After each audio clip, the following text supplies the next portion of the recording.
मोहित आहिलवालिया जी। राधे राधे।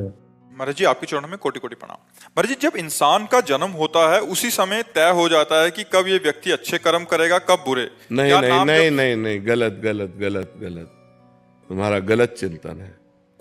मनुष्य जब जन्म लेता है उसके पहले दो कर्मों से उसके शरीर की रचना होती है, पाप कर्म और पुण्य कर्म से। कई बार एकांतिक में बताया है, केवल पाप कर्म से यातना देह मिलता है जो नरक में मिलता है, नरक लोक में। केवल पुण्य कर्म से देव शरीर मिलता है जो स्वर्ग लोक में है। पाप और पुण्य दोनों को मिश्रित करके मनुष्य लोक में जन्म मिलता है। उसका परिणाम होता है समय पर सुख मिलना या दुख मिलना। समय समय पर सुख दुख अनचाहे ढंग से वो अपने आप आएगा। अब पाप कर्म करना और पुण्य कर्म करना, इसकी छूट है तुम्हारे ऊपर। अब तुम प्रारब्ध से प्रेरित होकर पाप कर्म नहीं करोगे, वासना से प्रेरित होकर पाप कर्म करोगे। अब चाहे उपासना कर लो, चाहे वासना से प्रेरित होकर पाप कर्म कर लो, ये तुम्हारे को छूट दी गई है। लेकिन इस शरीर की रचना दो कर्मों से हुई है, उसका भोग पूरे जीवन भोगना पड़ेगा। जैसे हम उपासना कर रहे हैं लेकिन हमारा कोई कर्म बिगड़ा रहा तो दोनों किडनी फेल है। तो अब ये शरीर का कर्म है।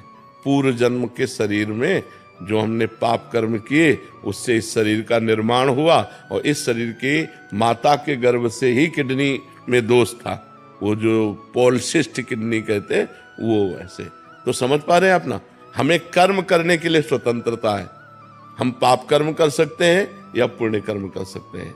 वो प्रारब्ध से नहीं प्रेरित है, वो पहले से निश्चय नहीं है। पहले से निश्चय सुख और दुख, पाप का फल दुख और पुण्य का फल सुख। आप समझ रहे? नहीं तो जैसे पाप का फल दुख है तो वर्तमान में पाप कर रहा है लेकिन वो सुखी है, क्योंकि उसके पूर्व पुण्य का फल उसको मिल रहा है। वर्तमान में कोई पुण्यात्मा धर्मात्मा है लेकिन वो दुख भोग रहा है, क्योंकि उसके पूर्व के पाप का फल उसे भोगने को मिल रहा है। समझ पा रहे हैं आप? तुम्हारे जी इनका था कि नाम जब से भाग्य में लिखे बुरे कर्म टल सकते हैं। हाँ बिल्कुल टल सकते हैं। अगर हम पर उसका हिसाब है, अगर 1 किलो हमारा पाप कर्म है, उदाहरण में बता रहे हैं, और 25 ग्राम हमारा नाम जप है, तो क्या होगा? कुछ नहीं हो पाएगा।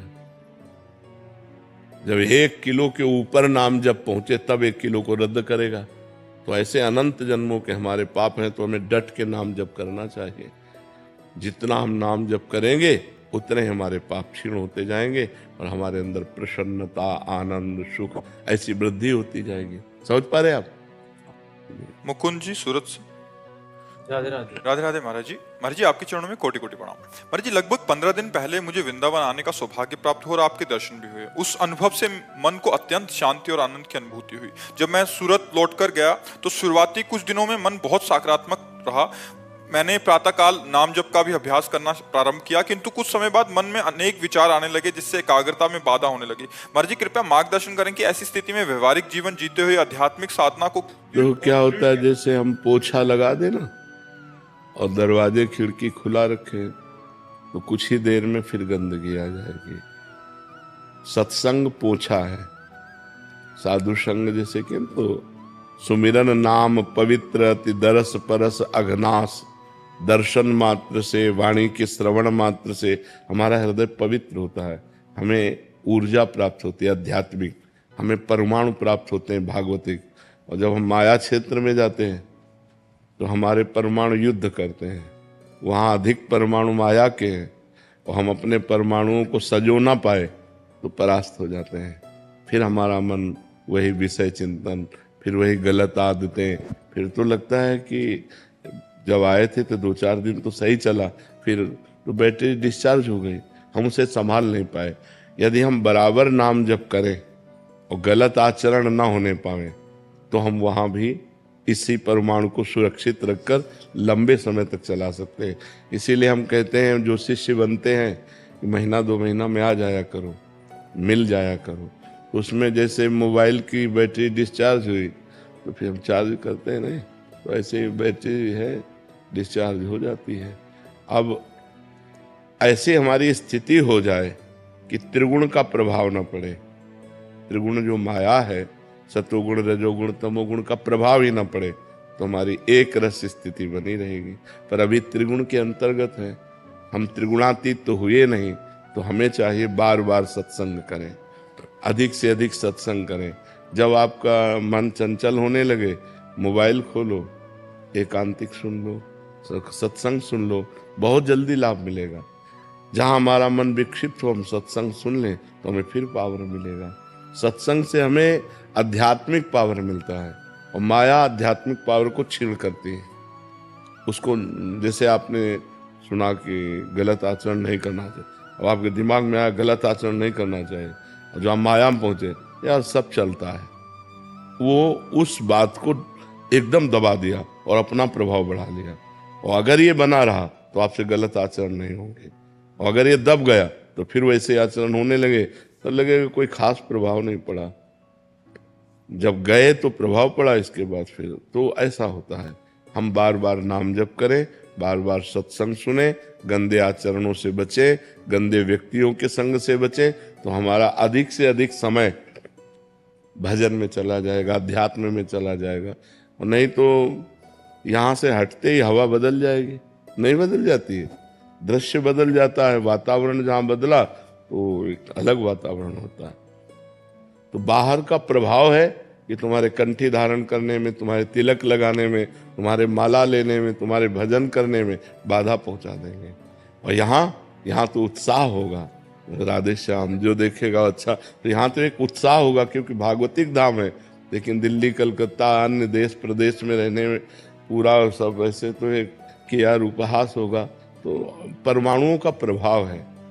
आप बाहर जाइए तो बाहर का परमाणु जो है भोगमय है, मायामय है, और यहाँ धाम है, संत समाज है, तो यहाँ के परमाणु भागवतिक है। यहाँ उत्साह होगा भजन का, वहाँ उत्साह होगा भोगों का, वहाँ उत्साह होगा संसार का। तो इसलिए वहाँ भी हम अपने को बचा पाएं, इसलिए सत्संग सुने, नाम जप करें, बार बार सत्संग की बातों का स्मरण करें, तो हम लड़ सकते हैं, हम बच सकते हैं। और नाम जब चल रहा है तो हमारे अंदर भागवतिक परमाणु है, वो हमें विजय दिलाएंगे संसार से। जब लंका में नाम जप हो सकता है तो कहीं भी हो सकता है। नहीं, विभीषण जी, लंका निश्चर निकर निवासा, यहाँ कहाँ सज्जन कर वासा। हनुमान जी सोचते यहाँ साधु कैसे हो सकता है, कोई लंका में साधु कैसे हो सकता है। जब विभीषण जी राम नाम ते सुमिरन कीन्हा, जब उठे राम राम राम, यहाँ कैसे साधु हो सकता है लंका में। लंका निश्चर निकर निवासा, टोटल यहाँ राक्षसों का वास है, और यहाँ साधु कैसे मिल सकता है। लंका निश्चर निकर निवासा, यहाँ कहाँ सज्जन कर वासा। राम नाम ते सुमिरन कीन्हा, हृदय हरस कपि सज्जन चीन्हा। ये सन हट करियो पहचानी, साधु ते होए नकार जानी। मिलूंगा, ये संत है, संत से मिलूंगा। तो जब लंका में विभीषण जी भजन कर लिए, तो फिर हम तो भारत में तो कर ही लेंगे, या अन्य कहीं हो तो भी कर लेंगे। भजन हमारा उद्देश्य हो तो कोई नष्ट नहीं कर सकता।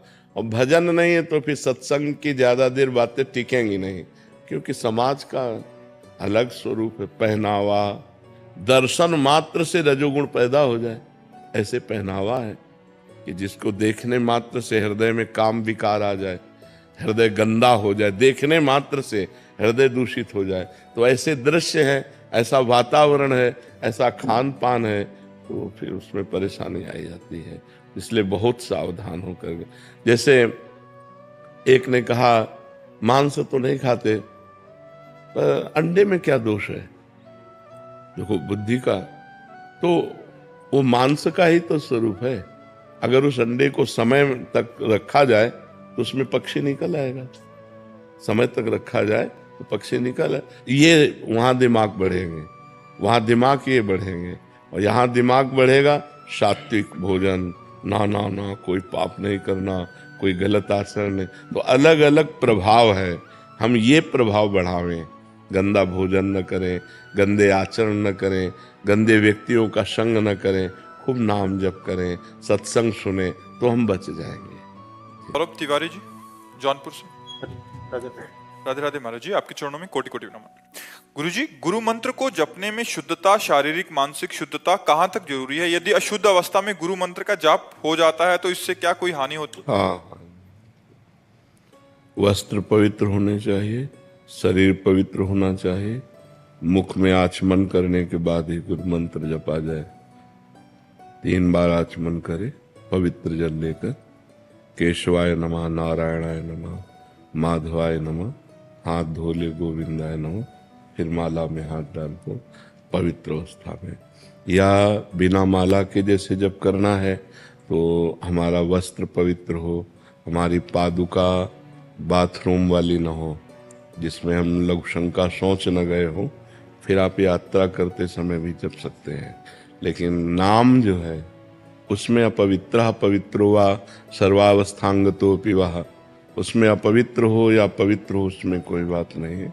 लेकिन मंत्र में, गुरु मंत्र में पवित्र अवस्था की अत्यंत अनिवार्य आवश्यकता है। यदि अपवित्र दशा में जपोगे तो हो सकता है तुम्हारी बुद्धि को गिरा भी दे, विपरीत भी ले जाए, काम क्रोध की भी वृद्धि हो सकती है। इसलिए मंत्र को पवित्र अवस्था में ही जपा जाए, जो वैदिक मंत्र हैं, गुरु मंत्र हैं, और नाम को हर अवस्था में जपा जाए। नाम जपने में कोई परेशानी नहीं।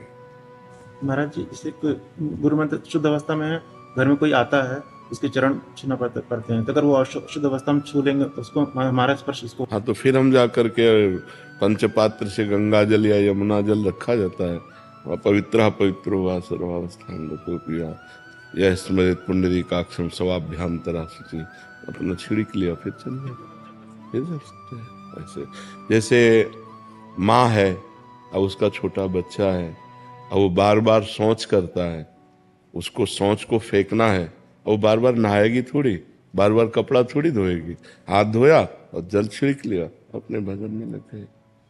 महाराज जी, 1-2 प्रश्न इसमें और आते हैं। महाराज जी, जैसे मंत्र का अभ्यास कर रहे हैं तो क्या वो एकदम बाथरूम में गए, यद्यपि नाम चलना चाहिए, 1-2 बार ऐसे निकल गया तो उसमें कोई अपराध नहीं, उसमें कोई अपराध नहीं। अभ्यास वसात जो हो रहा है वो बात अलग है, जानबूझकर हम नहीं फिर से याद आया तो फिर नाम। हाँ बिल्कुल, उसमें कोई अपराध नहीं। हाँ, महाराज जी, एक और था, जैसे किसी की सेवा में संलग्न है, मतलब जैसे कोई वृद्ध की सेवा कर रहे हैं, उस समय आप मंत्र जप सकते हैं। आप वृद्ध की सेवा कर रहे हैं, आप अंदर से मंत्र जप सकते हैं, उसमें कोई, आप अपने शरीर की पवित्रता है।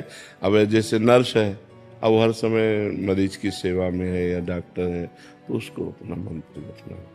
और खास बात ये पवित्रता अपवित्रता देह भाव से है।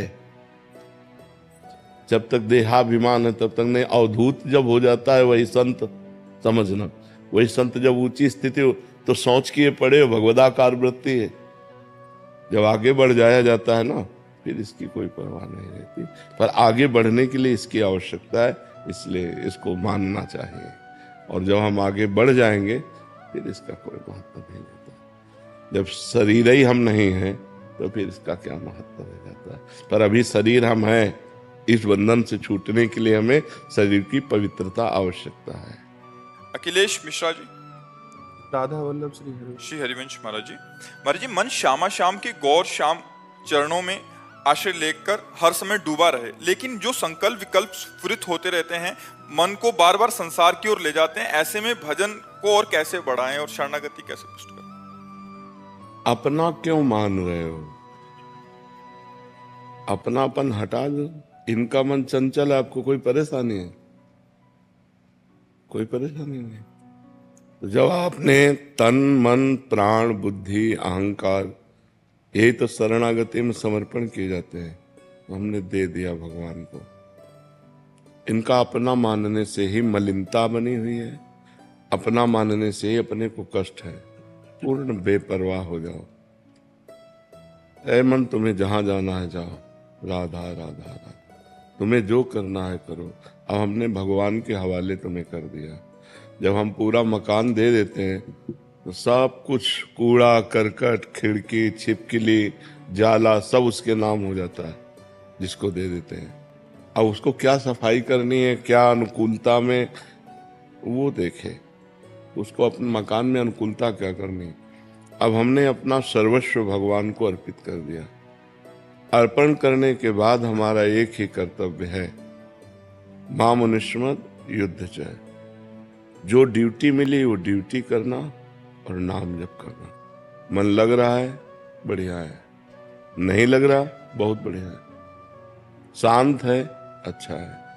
नहीं शांत है तो उस समय में ध्यान देना कि मैंने मन को प्रभु को दे दिया है। अगर यह अशांत है तो प्रभु जाने। प्रभु सर्व सामर्थ्यशाली है, वो जब चाहेंगे तब शांत कर देंगे। मेरा मन अब नहीं है, ये मन प्रभु को दे दिया। मेरी इंद्रियां अब नहीं है, ये प्रभु को दे दिया। मेरा अहंकार प्रभु को समर्पित है। निर्भय, निश्चिंत, निशोक और विपरीत भावना का त्याग और परीक्षा न करना, ये लक्षण शरणागति के होते हैं। मेरे में तो सद्गुण नहीं है जो संतों में होने चाहिए, तो मैं शरणागत कैसा? अब मैं प्रभु का हूं। अगर वो मुझे दुर्गुणी बनाकर रखना चाहते हैं तो मैं सद्गुणी बनना नहीं चाहता। राजी रहो आप, देखो करके एकदम मस्ती आ जाएगी। जिसमें आप राजी हो उसमें मैं राजी हूं। मुझे न नरक चाहिए न स्वर्ग चाहिए, आपकी प्रसन्नता चाहिए। जेहि विधि प्रभु प्रसन्न मन होई, करुणा सागर कीजे सोई। जिस तरह से आपको सुख मिले, मुझे बुरे आचरणों में संलग्न देखकर आपको सुख मिलता है, सदैव बनाए रखो। अगर आपको नहीं तो आप सर्व सामर्थ्यशाली हो। ये जितने बुरे आचरण आए हैं सब आपकी माया से प्रेरित होकर आए हैं, और जितने सद्गुण आते हैं वो आपकी कृपा से आते हैं। मैं आपके सहारे हूँ, आपके भरोसे हूँ। मेरे बनाए न बनेगी। मैं चाहे जितना उपाय करूँ ये मेरे बस में नहीं होने वाले। अपने में असमर्थता और प्रभु की कृपा का दृढ़ भरोसा और अपने प्रयत्न में कमी नहीं। 3 बातें। पहली बात है मैं असमर्थ हूं। दूसरी बात, जितना मेरे में सामर्थ्य है वो पूरा प्रयास कर रहा हूं। तीसरी बात, कृपा का दृढ़ भरोसा, मेरा कल्याण, मेरा मंगल, मुझे भगवत प्राप्ति इसी जन्म में होगी, क्योंकि मैं प्रभु की शरण में हूं। और मैं मनमानी शरण में नहीं हूं, गुरु कृपा से शरण में हूं। उसके साक्षी हैं गुरुदेव, जिन्होंने मुझे प्रभु की शरण में किया। तो अब शरणागत का पूर्ण भार प्रभु के ऊपर होता है, वो स्वयं सब ठीक कर देते हैं। मत चित्ता सर्वदुर्गाणि मत प्रसादात तरिष्यति। जिसने मेरे को चित्त दे दिया, मैं सारे उसके दुर्गुणों का नाश कर देता हूँ। शांत हो जाओ। ये अनंत जन्मों से भटका हुआ मन अगर 1 मिनट भी लग रहा है प्रभु में तो बड़ी कृपा है। अनंत जन्मों का विषयाभ्यासी मन 1 मिनट भी प्रभु में लग रहा है तो बड़ी कृपा हमारे ऊपर है। अब 1 मिनट नहीं, अब तो काफी समय लग जाता है। तो धीरे धीरे ये लगता है, और ना लगे तो ये प्रभु का है, मेरा नहीं है। सारे कर्म प्रभु को, क्योंकि शरीर समर्पित। सारे संकल्प विकल्प, क्योंकि मन समर्पित। सारा निश्चय समर्पित, क्योंकि बुद्धि समर्पित। और मैं स्वयं समर्पित। अब मुझे क्या चिंता, निश्चिंत हो जाओ। बार बार अगर बीज को गाड़ करके देखोगे उखाड़ के कि जगह की नहीं जगह, तो बीज बेकार हो जाएगा। एक बार हमने विश्वास करके अपने जीवन को भगवान के हवाले कर दिया। जब कोई परेशानी हो तो परेशानी के समय हमें, जैसे हम देख रहे हैं मन बहुत परेशान कर रहा है, तो छोटा बच्चा जैसे कोई आपत्ति आती है तो निवारण तो कर नहीं सकता, मच्छर काट रहा है या कुछ भी है, वो रो देता है। बस हम रो दे, प्रभु देख लो, आपको समर्पित करने के बाद भी मन की ये हालत है, प्रभु अब आप देख लो। एक कृपा कोराएगी, संभाल के चली जाएगी। जन्म जन्म का बिगड़ा मन, बहुत करुणा सिंधु भगवान है, और उन्हीं से बनेगा। गोस्वामी तुलसीदास जी कह रहे, हौ हार्यो करी जतन विविध विधि, अतिशय प्रबल अजय। हर उपाय करके हमने देख लिया है, मन बहुत प्रबल है। तुलसीदास बस होए तबहि, जब प्रभु पेरक बर गए। इस मन को पावर देने वाले आप हो। इंद्रियाणाम मनश्चास्मि, आप रोक दो, मेरे बस की बात नहीं, मैं आपकी शरण में हूँ। प्रधान साधन ये है, और सहयोगी साधन है, चाहे मन लगे या न लगे, नाम जप नहीं छूटना चाहिए। महामनुष्य भगवान से एक ही बात मांगनी चाहिए, धन देव या ना देव, सुख देव ना देव, हमारी इच्छा पूर्ति करो ना करो, एक बात कर दो, आपको भूलू नहीं। बिसरी हो ना बिसारी हो, यही दान मुहि देव, श्री हरिवंश के लाडिले मुहि अपनी कर लो। मैं आपकी स्मृति में डूबा रहूं, आपके भजन में डूबा रहूं, इतनी सामर्थ्य दे दो। अब मन भजन में डूब रहा है तो शरीर के दुख सुख की परवाह क्या, और यहाँ की संपत्ति का कोई महत्व नहीं है। चाहे अरबों जमा कर लो, मरोगे तो 25 पैसे साथ नहीं जाने वाले, तो क्या महत्व। जो है उसी में संतोष करो और नाम जप करते हुए जीवन व्यतीत करो, और हर क्षण सोचते रहो कि मैं प्रभु की शरण में हूँ। शरणागत का पूरा भार प्रभु के ऊपर होता है। अपनी चिंता करना मेरा कलंक है शरणागति में, भगवत चिंतन करना हमारा कर्तव्य है। अब हमारी चिंता भगवान करेंगे, क्योंकि मैंने भगवान को अपने आप को समर्पित कर दिया। इसके साक्षी गुरुदेव हैं। गुरुदेव ने मुझे शरणागत किया। इसके जैसे ब्याह होता है ना तो पंडित पाणी ग्रहण करवाता है, ऐसे आपका कर कमल श्री जी के कर कमल में श्री जी का आपके, ये गुरुदेव ने कराया है, हाथ पकड़ाया है। मंत्र देने का मतलब क्या है, उनकी शरण में कर देना। जब गुरुदेव ने कर दिया तो बेपरवाह हो गए, उसके साक्षी गुरुदेव हैं। मैं आपकी शरण में हूँ, आपकी सारी जिम्मेवारी है। जो हमको सामर्थ्य दिए उतना हम भजन कर रहे हैं, उतना हम रोक रहे हैं, जो नहीं रुक रहा था ऐसे। अभी आनंद आने लगेगा। निर्भय हो जाओ, निश्चिंत हो जाओ। अंदर की वृत्तियां हमारी खराब हैं, हमारे कोई भावना नहीं, हमारे कोई आचरण शुद्ध नहीं, तो भी मैं प्रभु का हूं। मैंने प्रभु को समर्पित कर दिया है। उनकी माया के प्रभाव से मेरे भाव शुद्ध नहीं, मेरे आचरण शुद्ध नहीं। अब ये वो देखें, माया को प्रबल करते हैं कि भक्ति को प्रबल करते हैं। ये बात शरणागति में अंदर बैठा लेनी, सब ठीक हो जाएगा। मन बुद्धि चित्त अहंकार आदि को अपना मानने से मलिनता होती है, और प्रभु का मानने से निर्मल हो जाते हैं। सीधी बात है। इनको प्रभु का मानो, अपना मानना बंद करो।